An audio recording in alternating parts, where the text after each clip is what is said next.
Onus also dropped a super and said Blizzard is going to force you into a meta. That's the crazy thing. Yeah, well... Blizzard force into a meta? This is, I mean, from a little bit ago with the talent stuff. Yeah. That's like a funny thing. Does Blizzard force you into the meta, or is that like a self-reinforced thing? Because a while ago, Blizzard talked about, kind of like there's game 1 and game 2. Game 1's the thing that they make with all the options, and then game 2 is what happens when it all gets mathed out by other people, and then the meta forms, and then Blizzard doesn't feel they've got control over that meta. I mean, they obviously know that they do because they can change the meta by tweaking things, but it's a tricky one because so much of that does flow forth from the community. Yeah, there's so much of that is like, it is their responsibility, but it also isn't at the same time. And that's where it's difficult. They don't force you into it, you force yourself into it, but they build a game that by accident has perpetuated that. And there's a little bit of, you're playing our game wrong. You're like, well, if you designed your game the way to perfectly, then they wouldn't be able to play the game that way to an extent. So I'm thinking like of other comparison, like that wouldn't work in the world of speedrunning where people are going to speedrun fucking anything. Yeah. And the only way to not have speedrunners is to make your game completely perfect and prescriptive in every second. So you can't move, or else someone will find a way to get out of bounds if they can move at all. I'm sure people can fucking get out of bounds in visual novels at this point in time. So crazy speedrunners tend to be. So I think it's such a deep problem. Yeah. But you just have to kind of work around it. And that's a case where like it's almost like the meta is a little bit of a problem here, but you kind of avoid this quite a lot in games like PoE or in single player ARPGs, because like you get to something like a Lost Ark and there'll be meta builds, but then you go to PoE and they're like, people are doing less meta stuff because it's more about your own enjoyment as opposed to like the communal and societal pressures of being within meta. So it's like, I think if Blizzard could balance to the point where, well, increase complexity, and this is awful because I want them to reduce complexity as much as possible. But if they increase the number of builds and then balance them all to within a handful of percentage, and also give them particularly different use cases, and like very different use cases. So here's like 2 target cleave, here's 4 target cleave. This sounds crazy, but I think the principle of doing that, to go, here's a bunch of different builds, they're all relatively the same. And now instead of, because one of the things that I think is important is that people go for, like you look at Blood Mallet or you look at, say, raid bots, and you see casting patchwork and you see hectic ad cleave. Those are basically the 2 forms. Then there's the dungeon slice from raid bots, which is like a general, more overall one. And that's like, I guess just, if you make so many more options, then you kind of win the arms race against simmers, and then no one has a best build. Well, there's no best build because everything is so specifically different.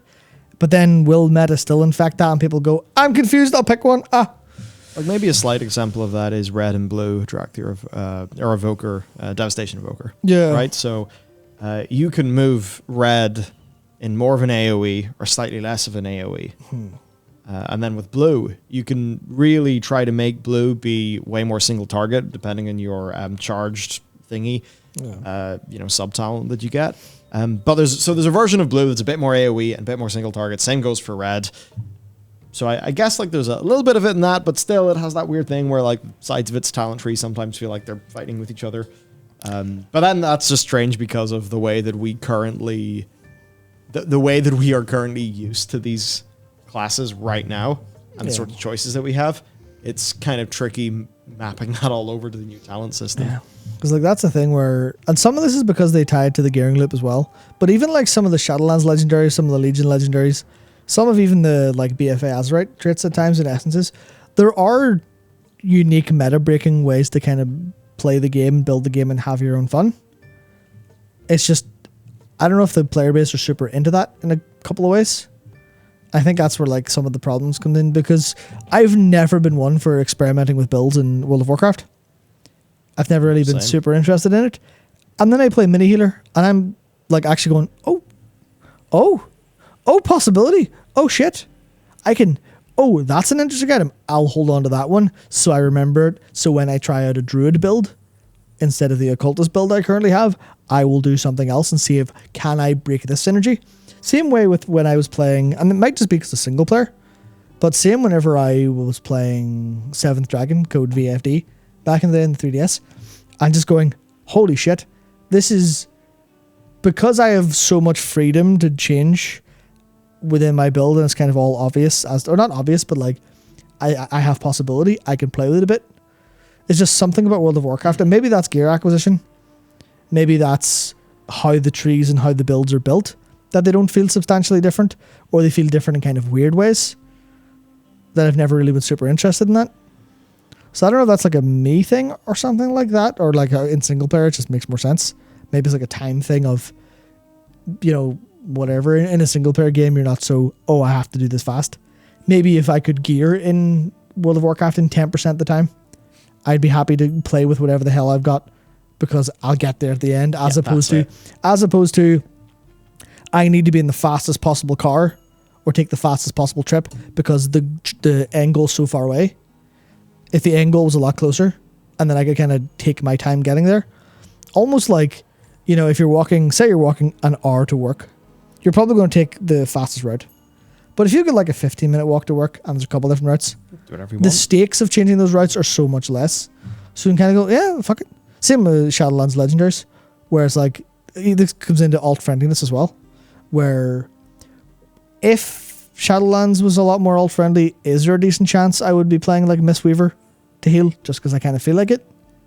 Well, yeah, of course. Yeah, versus I'll just play, you know, H-Pal before and then Ardruid now. It's like, would I be able to engage a little bit more in that with less kind of work into it?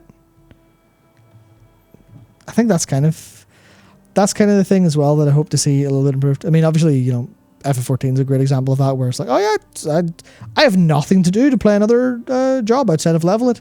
So I just go, I've done this fight as a sage, I'll do it as a ninja. Oh, cool, sweet.